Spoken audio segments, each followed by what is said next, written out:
Alright guys, स्वागत है आपका इस वीडियो में। तो यहाँ पे हमें एपिसोड की शुरुआत में घोस्ट डेविल का सीन दिखाया जाता है, जिसने यहाँ पे आकी को पकड़ रखा होता है और यहाँ पे आकी की ऐसी तैसी होना शुरू हो जाती है और उसे पहले का समय याद आता है जब वो हिमेनो के साथ डिनर कर रहा होता है। इधर हिमेनो उसको स्मोकिंग करने के लिए कहती है और आकी फाइनली यहाँ पे एक सिगरेट उससे ले लेता है और वो यही कहता है कि तुम्हें शर्म नहीं आती, एक नाबालिग को तुम सिगरेट पिला रही हो। तो हिमेनो कहती, क्या सच में तुम 18 साल के नहीं हुए अभी? फिर तो तुम सिगरेट नहीं पी सकते, तो चलो लाओ सिगरेट वापस दो, जब तुम बड़े हो जाओगे तब मैं तुम्हें सिगरेट वापस दूंगी, लेकिन उसके लिए भी कुछ खास करना पड़ेगा तुम्हें। यहाँ पे घोस्ट डेविल आकी को आजाद कर देता है और अपना हाथ आगे बढ़ाता है। यहाँ पे घोस्ट डेविल के हाथ में वही सिगरेट होती है जो कि हिमेनो ने आकी के लिए बचा के रखी होती है और जब वो इस सिगरेट को लेता है तो उसके ऊपर लिखा होता है इजी रिवेंजर। यहाँ पे आकी उस सिगरेट को अपनी पॉकेट में रख लेता है और खड़ा हो जाता है। वो अपनी स्वॉर्ड निकालता है और डेविल की ओर बढ़ना शुरू कर देता है। हिमेनो ने उसको बताया था कि घोस्ट डेविल के पास आंखें नहीं है और उसको सिर्फ डर दिखाई देता है। तो यहाँ पे आकी डेविल के ऊपर चढ़ जाता है और उसके सर को काटने के लिए तैयार हो जाता है और हिमेनो से कहता है कि मैं भी जल्द तुम्हारे पास आने वाला हूँ। जिसके बाद वो यहाँ पे घोस्ट डेविल का सर काट देता है, जिससे सावटारी भाई पूरी तरह से शॉक हो जाती है। यहाँ पे वो स्नेक डेविल को बुलाने वाली होती है, लेकिन तभी कोबेरी भाई फुल स्पीड में आके उसके गले पे चाकू रख देती है और आके उसको रोक देता है और कहता है कि नहीं, मारना नहीं है इसको। हे कोबेरी, तुम अभी भी पब्लिक सेफ्टी में क्या कर रही हो? तो कोबेरी यहाँ पे बताती है कि हमें कुछ समय बाद बोनस पेमेंट्स मिलने वाली है, तो इसलिए मैं यहाँ पे हूँ। यहाँ पे एलिवेटर में डेंजी और पावर होते हैं और पावर ने इधर ज़ॉम्बी का एक हाथ पकड़ रखा होता है और वो उसको खा रही होती है। तो डेंजी कहते हैं कितनी घटिया और वाहियात हो तुम। तो पावर कहती है कि क्या बात है भाई, मीट तो मीट होता है, फिर चाहे वो सुअर का हो, भैंसे का या फिर इंसान का, सब सेम है। तो डेंजी कहता है कि नहीं, ऐसा नहीं है। यहाँ पे ये दोनों लड़ने वाले होते हैं और डेंजी कहता है कि देखो, हमारा काम है कटाना मैन को पकड़ना, ठीक है ना, कहीं तुम उसको भी खाने मत लग जाना, समझे। तभी यहाँ पे एलिवेटर का डोर ओपन होता है और ये लोग 7th फ्लोर पे आ चुके होते हैं और सामने में बहुत सारे ज़ॉम्बीज होते हैं। डेंजी पावर को कहता है कि हे, इन ज़ॉम्बीज ने हमको नोटिस नहीं किया है, तो इसलिए ज्यादा तेज आवाज मत निकालना। तो पावर कहती है कि यहाँ पे वो अपना नाम चिल्ला के बोलती है कि मेरा नाम है पावर, चलो फिर आओ ज़ॉम्बीज, तुम्हारी ऐसी तैसी कर दूंगी मैं। आओ डेंजी, मेरे पीछे पीछे आओ और मेरे को कवर करना पीछे से। यहाँ पे डेंजी कहता है कि भाई भाड़ में गई है, मैं नहीं निकलने वाला एलिवेटर से बाहर, खुद लड़ती रहे। तो यहाँ पे एलिवेटर का डोर क्लोज हो जाता है, जिससे कि पावर यहाँ पे अकेले ही ज़ॉम्बी से लड़ना शुरू कर देती है। उसे लगता है कि डेंजी उसके पीछे ही है और वो ये सब कुछ देख रहा है और बाहर जाके वो सबको बताएगा कि पावर कितनी ज्यादा ताकतवर है। डेंजी इधर 13th फ्लोर पे आ चुका होता है। जब दरवाजे खुलते हैं तो सामने कटाना मैन के साथ यहाँ पे 2 और लोग होते हैं और कटाना मैन कहता है कि हे, शांत हो जाओ, शांत हो जाओ, देखो हमें लड़ने की जरूरत नहीं है, हम शांति से इस चीज को निपटा सकते हैं और तुम्हारे एटीट्यूड पे डिपेंड करेगा कि मैं सरेंडर करूंगा या नहीं, ठीक है। मुझे पता है डेंजी कि तुमने मेरे ग्रैंडफादर और हमारे बाकी लोगों को मारा था, तो उसका हिसाब तो तुम्हें चुकता करना ही पड़ेगा। तो डेंजी कहते हैं कि हाँ, उन्हें मारना पड़ा क्योंकि वो सारे के सारे ज़ॉम्बीज बन चुके थे यार। तो कटाना मैन कहते हैं कि नहीं, तुम्हें क्या लगता है मैं इस बकवास पे यकीन करूंगा? और चलो ठीक है, मान भी लेते कि ये बात सच है, लेकिन कभी ना कभी वो इंसान तो हुआ करते थे, तुम्हें बिल्कुल भी बुरा फील नहीं हुआ उनको मारने में? तो डेंजी कहता है कि ना, बिल्कुल नहीं। कटाना मैन बताता है कि सावटारी ने उसके अंदर कटाना डेविल का दिल डाला है, जिस वजह से अगर कभी वो गलती से किसी ज़ॉम्बी को मार भी देता है तो वो रात में चैन से नहीं सो पाता। लेकिन तुम डेंजी, ऐसा लगता है कि तुमने तो अपना इंसानी दिल खो दिया है। अगर तुम्हारे अंदर जरा सी भी इंसानियत बची है तो आज हमें अपने आप को मारने दो। यहाँ पे डेंजी थोड़ी देर सोचता है और वो कहता है कि घंटा, मैं तुम्हें मार डालूंगा। तो यहाँ पे कटाना में चिढ़ जाता है और वो कहता है कि तुम तो गए बेटा आज। ये दोनों यहाँ पे ट्रांसफॉर्म होते हैं और लड़ना शुरू कर देते हैं और ये बिल्डिंग से भाई बाहर ही गिर जाते हैं। ये एक छत से दूसरी छत पे कूदते हैं भाई, अलग अलग बिल्डिंग्स पे, और कंटिन्यूसली लड़ते रहते हैं। जिसके बाद यहाँ पे एंड में आके डेंजी ट्रेन के ऊपर गिर जाता है और कटाना मैन भी कूद के ट्रेन के ऊपर आ जाता है। वो कहता है कि हे, तुम पहले से काफी ज्यादा फुर्तीले हो चुके हो, क्या बात है, लेकिन तुम ये कर क्यों रहे हो? तुम्हारा मकसद क्या है? क्या फायदा इतना लड़ने का? तो डेंजी कहता है कि मैं अपनी जिंदगी को बचाना चाहता हूँ, काफी अच्छी जिंदगी है ये। यहाँ पे ये दोनों लड़ते लड़ते ट्रेन के अंदर ही गिर जाते हैं और इस हल्ले गुल्ले से भाई अनाउंसमेंट होती है कि ट्रेन रुक जाएगी और सारे के सारे लोगों को बाहर निकाल दिया जाएगा। यहाँ पे कटाना मैन अपनी पोजीशन पे आता है और डेंजी कहता है हो रुक जाओ। वो देखते हैं साइड में एक लड़की है और वो उसको रोकने की कोशिश करते हैं, लेकिन कटाना मैन रुकता नहीं और आगे चल के वो भाई डेंजी का हाथ काट देता है। वो फिर से यहाँ पे अपनी पोजीशन पे आता है और डेंजी का दूसरा हाथ भी काट देता है थोड़ी देर बाद, और वो डेंजी से कहता है कि अब तुम लड़ नहीं सकते, तो चलो फिर तुम्हें जान से मारने से पहले माफी मांगो कि तुमने मेरे ग्रैंडफादर की हत्या की।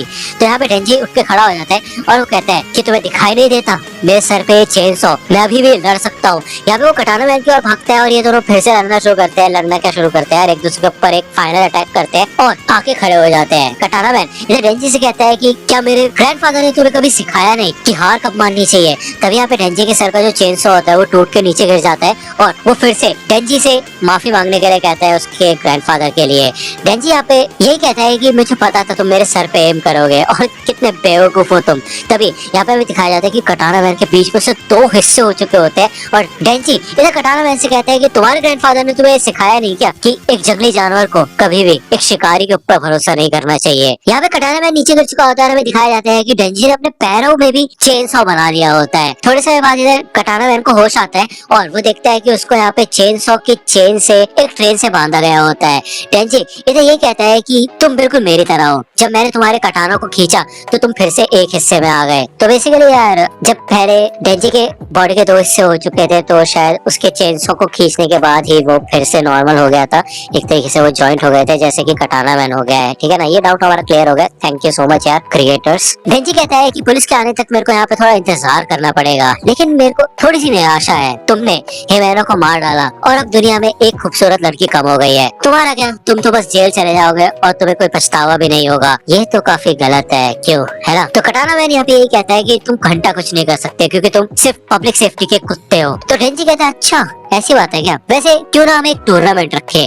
तभी यहाँ पे आकी आता है और वो कहता है क्या बात कर रहे हो तुम, कैसा टूर्नामेंट। यहाँ पे वो रिपोर्ट करता है कि कटाना मैन इधर क्लॉक टावर के सामने रेलवे ट्रैक्स पे है, जल्दी से बैकअप भेजो। यहाँ पे डेंजी आकी से पूछता है कि अगर तुम इस अल्टीमेट टूर्नामेंट में पार्टिसिपेट करना चाहते हो तो बताओ मेरे को। देखो कटाना मैन ने हिमेनो को मार डाला तो हमें भी उसको कुछ सबक सिखाना चाहिए। क्यों, मैं तो ये कहता हूँ कि हमें बारी बारी करके इसके अंडों पे लात मारनी चाहिए और जिसकी लात से भी ये सबसे ज्यादा तेज सीखेगा पुलिस के आने से पहले वो जीत जाएगा। आकी यहाँ पे कहता है कि यार ये क्या कर रहे हो तुम, हमारा काम इसको बंदी बनाना है ना कि टॉर्चर करना। अपने फायदे के लिए हम ऐसा नहीं कर सकते, इससे हिमेनो बिल्कुल भी खुश नहीं होगी। यहाँ पे वो अपनी जेब से सिगरेट निकालता है, वही सिगरेट जो कि गोस्ट डेविल ने उसको दी थी। वो थोड़ी देर उसको देखता है और फिर से उसको पॉकेट में रख लेता है और वो डेंजी से पूछता है कि बताओ मेरे को कि अगर मैं जीत गया तो मुझे क्या मिलेगा। तो डेंजी यहाँ पे खुश हो जाता है और कहता है चलो फिर ठीक है, अगर तुम जीत गए तो इसके अंडे तुम्हारे। यहाँ पे कटाना मैन को यकीन नहीं होता कि ये क्या करने वाले हैं और वो कहते हैं भाई पागल हो गए हो तुम, रुक जाओ पीछे हो जाओ। यहाँ पे वो उनको रोकने की कोशिश करता है लेकिन घंटा वो नहीं रुकते और भाई आते ही साथ कटाना मैन के अंडों पे लात मारना शुरू कर देते हैं और ये सोचते हैं कि हिमेनो यहाँ पे जरूर इनको देख पा रही होगी और उसको थोड़ी बहुत तो खुशी हो ही रही होगी। दूसरी ओर हमें माकिमा का सीन दिखाया जाता है जो कि यहाँ पे सुपीरियर्स को रिपोर्ट करती है और बताती है कि ये जो टेररिस्ट अटैक हुआ था वो एक former civilian devil hunter Akane Sawatari ने किया था। उसने गन डेविल के साथ कॉन्ट्रैक्ट किया जिसके बाद उसने याकुजा को गन्स दी। याकुजा ने बताया कि सावटारी को बदले में चेनसॉ डेविल का दिल चाहिए था। यहाँ पे ये सुपीरियर्स यही सोचते हैं कि उसको उसके दिल की क्या जरूरत थी। तो माकिमा बताती है कि इससे पहले कि ये लोग पता लगा पाए स्नेक डेविल ने सावटारी को मार डाला, ये एक सुसाइड था। उसने ये जानबूझ के किया क्योंकि उसका कॉन्ट्रैक्ट गन डेविल के साथ है। साथ ही साथ पूरी बिल्डिंग में से इनको 1.4 kg गन डेविल फ्लैश भी मिला है जिसको इन्होंने पेरिस में मौजूद 5 किलो के साथ कंबाइन किया तो फाइनली अब ये फ्लैश हिलने लग गया है गन डेविल के डायरेक्शन में। तो यहाँ पे सुपीरियर्स माकिमा से पूछते हैं कि तो बताओ हमें कि वो किस तरफ जा रहा है। दूसरे ओर हमें आकी के घर का सीन दिखाया जाता है जहाँ पे ये लोग डिनर करते हैं और डिनर करने के बाद आके यहाँ पे बाहर आके बैठ जाता है। वो यहाँ पे वो सिगरेट निकालता है जिसपे लिखा होता है इजी रिवेंजर और फाइनली वो उसको जलाता है और स्मोक करना शुरू कर देता है। दूसरी ओर यहाँ पे डेंजी और पावर्स हो चुके होते हैं और डेंजी सपना देखता है कि वो फिर से उसी गली में है जो कि यार हमें फर्स्ट एपिसोड में दिखाया था, है ना। यहाँ पे वो गली में जो मुड़ता है तो वो देखता है कि सामने एक दरवाजा है और ये सपना वो पहले कई बार देख चुका है लेकिन वो उठ के हमेशा इस सपने को भूल जाता है। अंदर से यहाँ पे उसे पोचिटा की आवाज आती है और वो दरवाजा खोलने के लिए आगे बढ़ता है क्योंकि उसको पोचिटा को टच करना होता है, उसको खिलाना होता है, लेकिन पोचिटा उसको रोक देता है और कहता है कि नहीं, इस दरवाजे को कभी खोलना मत। दूसरी ओर हमें यहाँ पे एक लड़की का सीन दिखाया जाता है जो कि यहाँ पे यही सोचती है कि डेंजी को एक शहरी चूहा पसंद आएगा या फिर एक देसी चूहा। तो यार ये तो अलग ही बात है भाई, मतलब मैं क्या ही एक्सप्लेन करूँ इसमें, है ना। तो फाइनली यार ये सीजन यहाँ पे खत्म हो चुका है। 12 एपिसोड आने थे, 12 एपिसोड खत्म हो चुके हैं। और यार अगर आपको मांगा सीरीज चाहिए तो आप मेरे कमेंट में बता सकते हैं, थोड़ा बहुत रिस्क ले सकता हूँ, शायद मैं बना सकता हूँ मांगा सीरीज अगर आप लोग चाहो तो। और वो भी रिस्पॉन्स पे डिपेंड करेगा कि कैसा रिस्पॉन्स आप उसके ऊपर देते हो। बाकी यार वीडियो को लाइक करो, सब्सक्राइब करो अगर अभी तक नहीं किया है तो, क्योंकि यार ये सब करने से और लोगों तक ये वीडियो पहुंचेगी और फिर यार और लोग आपकी तरह कमेंट कर पाएंगे, लाइक कर पाएंगे, है ना। यार अच्छा लगेगा यार मेरे को, और नई वीडियो ला सकते हो तुम लोगों के लिए, है ना। अब फाइनली यहाँ पे चेंसमैन खत्म हो चुका है।